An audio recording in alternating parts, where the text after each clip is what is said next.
ഒറ്റയാൻ ആര്? 61, 71, 41, 91. അപ്പോൾ ഈ 4 സംഖ്യകളിൽ വേറിട്ട് നിൽക്കുന്ന സംഖ്യ ഏതെന്ന് കണ്ടുപിടിക്കണം. നോക്കുക, ഇക്കൂട്ടത്തിൽ 61, 71, 41 ഇവ പ്രൈം നമ്പേഴ്സ് അല്ലെങ്കിൽ അഭാജ്യ സംഖ്യകളാണ്.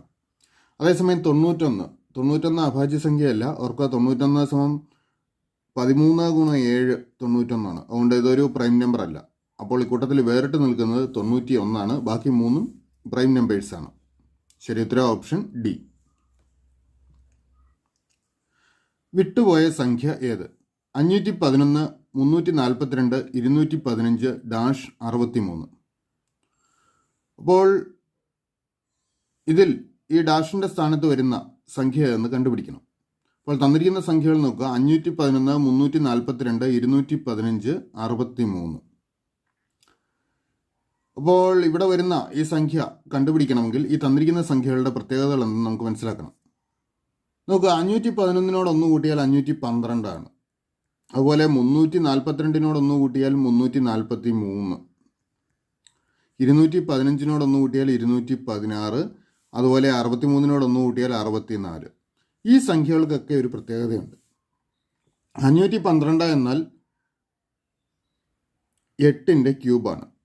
അതുപോലെ 343 7ൻ്റെ ക്യൂബാണ്. 7 3 തവണ ഗുണിച്ചു കഴിഞ്ഞാൽ 343 കിട്ടും. 216 എന്നാൽ 6ൻ്റെ ക്യൂബാണ്. അതുപോലെ 64 4ൻ്റെ ക്യൂബാണ്. അപ്പോൾ യഥാർത്ഥത്തിൽ 511 എന്ന് പറയുന്നത് 8 ക്യൂബ് അതിൽ നിന്ന് 1 കുറച്ച്, 8 ക്യൂബിൽ നിന്ന് 1 കുറച്ചത്. അതുപോലെ 342 എന്നുള്ളത് 7 ക്യൂബ് -1 ആണ്. 215 6 ക്യൂബ് -1 ആണ്. അപ്പോൾ അടുത്ത് വരേണ്ടത് 8 ക്യൂബ് -1, 7 ക്യൂബ് -1, 6 ക്യൂബ് -1. അടുത്ത് വരേണ്ടത് 5 ക്യൂബ് -1 ആണ് വരേണ്ടത്. 5 ക്യൂബ് -1. ഇവിടെ 63 എന്നുള്ളത് 4 ക്യൂബ് -1 ആണെന്ന് നമുക്ക് മനസ്സിലാക്കാം. അപ്പോൾ നമുക്ക് വേണ്ടത് 5 ക്യൂബ് -1 ആണ്. 5ൻ്റെ ക്യൂബ് 125 ആണ്. 125 -1 ആണ് അപ്പോൾ വരേണ്ടത്. 125 -1 അതായത് 124.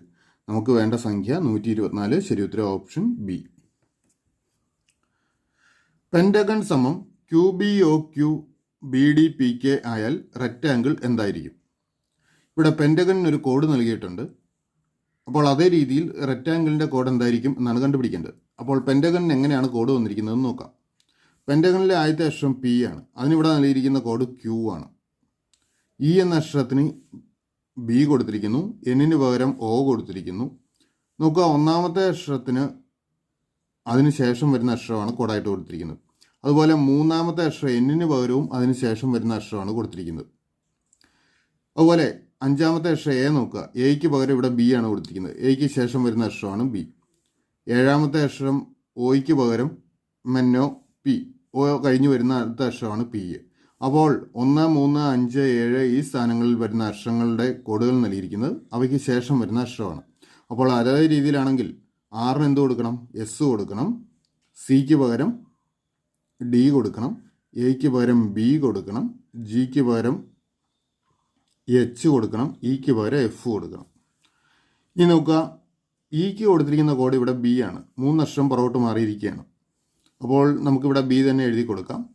ടിക്ക് പകരം ഇവിടെ കൊടുത്തിരിക്കുന്ന കോഡ് Q ആണ്. അപ്പോൾ ടിക്ക് ഇവിടെ Q കൊടുക്കാം. ഇനി എന്നിന് പകരം ഇവിടെ നോക്കുക, ലാസ്റ്റ് അക്ഷരമാണല്ലോ എന്നിന് പകരം ഇവിടെ K ആണ് കൊടുത്തിരിക്കുന്നത്. അപ്പോൾ നമുക്ക് ഇവിടെ K എഴുതാം. ഈ എല്ലിന് പകരമുള്ള കോഡ് ആലോചിക്കണമെന്നില്ല. കാരണം അവസാനം ഈ എല്ലാ ഓപ്ഷൻസിലും അവസാനം I ആണ് തന്നിരിക്കുന്നത്. നടുക്ക് എല്ലിന് പകരം HIF എന്നാണ് തന്നിരിക്കുന്നത്, അവസാനത്തെ 3 അക്ഷരം.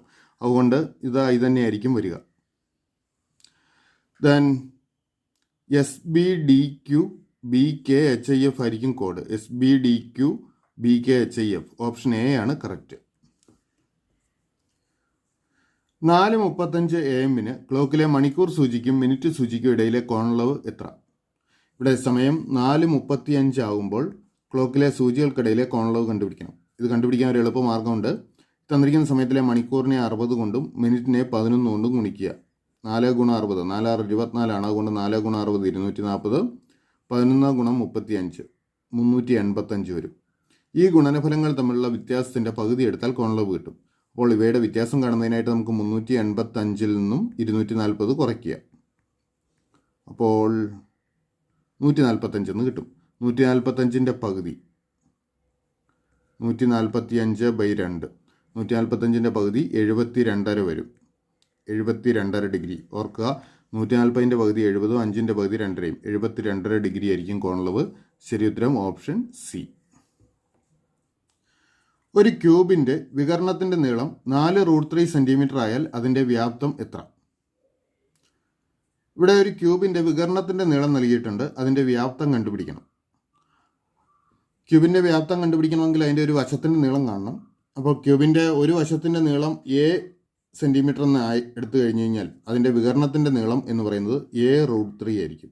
ഒരു വശം a സെൻറ്റിമീറ്റർ ആണെങ്കിൽ അതിൻ്റെ വികർണത്തിൻ്റെ നീളം a√3 സെൻറ്റിമീറ്റർ ആയിരിക്കും. അപ്പോൾ ഈ a√3 ആണ് നമുക്ക് 4√3 നൽകിയിരിക്കുന്നത്. അപ്പോൾ a√3 = 4√3 എന്നെടുക്കാം. അപ്പോൾ a എത്ര വരും? a = 4√3/√3 എടുക്കുക. √3കൾ ക്യാൻസൽ ചെയ്യും, =4. അപ്പോൾ ഒരു വശത്തിൻ്റെ നീളം 4 സെൻറ്റിമീറ്റർ. ഇനി ഒരു വശത്തിൻ്റെ നീളം 4 സെൻറ്റിമീറ്റർ ആണെങ്കിൽ അങ്ങനെ ഒരു ക്യൂബിൻ്റെ വ്യാപ്തം കാണുന്നതിനുള്ളത്, ഒരു വശം a ആണെങ്കിൽ അതിൻ്റെ വ്യാപ്തം എന്ന് പറയുന്നത് v = a³ ആണ്. ഒരു വശത്തിൻ്റെ നീളത്തിൻ്റെ ക്യൂബ് എടുത്താൽ മതി. അപ്പോൾ ഇവിടെ ഒരു വശത്തിൻ്റെ നീളം 4 എന്ന് കിട്ടി. അപ്പോൾ 4ൻ്റെ ക്യൂബ് എന്ന് പറഞ്ഞാൽ 4 3 തവണ ആവർത്തിച്ച് ഗുണിക്കുക. 4 × 4 × 4 4 16 4 64. അപ്പോൾ 64 സെൻറ്റിമീറ്റർ ക്യൂബാണ് ഈ ക്യൂബിൻ്റെ വ്യാപ്തം. ശരി ഉത്തരം ഓപ്ഷൻ സി. ഒരു സമാന്തര പ്രോഗ്രഷൻ്റെ 24ാം പദം -63 ആയാൽ അതിൻ്റെ ആദ്യത്തെ 47 പദങ്ങളുടെ തുക എത്രയായിരിക്കും? ഇവിടെ ഒരു സമാന്തര പ്രോഗ്രഷൻ്റെ 24ാം പദം നൽകിയിട്ടുണ്ട്, -63. അതിലെ ആദ്യത്തെ 47 പദങ്ങളുടെ തുക കണ്ടുപിടിക്കണം. ഓർക്കുക, സമാന്തര പ്രോഗ്രഷനിലെ പദങ്ങളെ നമുക്ക് a1 a2 a3 അങ്ങനെ നിരത്തി 47 പദങ്ങൾ എഴുതി കഴിഞ്ഞ് കഴിഞ്ഞാൽ ഈ 47 പദങ്ങളിൽ കൃത്യം നടുക്ക് വരുന്ന പദമായിരിക്കും 24ാം പദം. ഓർക്കുക, സമാന്തര പ്രോഗ്രഷനിലെ പദങ്ങളെ തുടർച്ചയായ പദങ്ങൾ 47 പദങ്ങൾ എഴുതി കഴിഞ്ഞാൽ അതിൽ കൃത്യം മധ്യത്തിൽ വരുന്ന പദമാണ് 24ാം പദം. ഈ പദമാണ് നമുക്ക് നൽകിയിരിക്കുന്ന -63. സമാന്തര പ്രോഗ്രഷനിലെ പദങ്ങൾക്കൊരു പ്രത്യേകതയുണ്ട്. അതിലെ തുടർച്ചയായ പദങ്ങളുടെ മധ്യത്തിൽ വരുന്ന പദം ആ പദങ്ങളുടെ ശരാശരിയായിരിക്കും. ഓർക്കുക, സമാന്തര പ്രോഗ്രഷനിലെ തുടർച്ചയായ പദങ്ങളിൽ മധ്യത്തിൽ വരുന്ന പദം ആ പദങ്ങളുടെ ശരാശരിയായിരിക്കും. അതായത് ഈ 47 പദങ്ങളുടെ ശരാശരിയാണ് 24ാം പദം. അപ്പോൾ നമുക്ക് 47 പദങ്ങളുടെ ശരാശരി കിട്ടി -63. അങ്ങനെയെങ്കിൽ 47 പദങ്ങളുടെ തുക കാണണം. ശരാശരിയെ പദങ്ങളുടെ എണ്ണം കൊണ്ട് ഗുണിച്ചു കഴിഞ്ഞാൽ തുക കിട്ടുമല്ലോ. അപ്പോൾ തുക കിട്ടാനായിട്ട് നമുക്ക് ഈ ശരാശരിയായ -63നെ പദങ്ങളുടെ എണ്ണമായ 47 കൊണ്ട് ഗുണിച്ചാൽ മതി. 63 × 47 ഇത് ഗുണിച്ചു കഴിയുമ്പോൾ നമുക്ക് -2961 കിട്ടും. അപ്പോൾ ശരി ഉത്തരം ഓപ്ഷൻ എ ആണ്.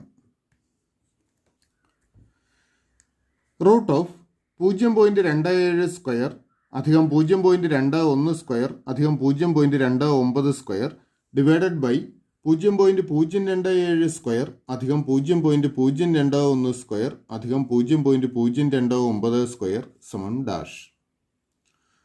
അപ്പോൾ അത് സിംപ്ലിഫൈ ചെയ്യുന്നതിനായിട്ട് നമുക്ക് ആദ്യം ഈ ഡെസിമൽ വാല്യൂസിനെ നമുക്ക് ഭിന്നസംഖ്യാ രൂപത്തിൽ എഴുതാം.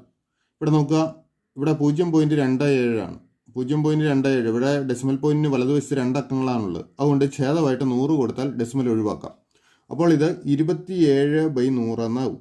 അപ്പോൾ 27/100² പ്ലസ് ഇത് 21/100 എന്ന് എഴുതാം.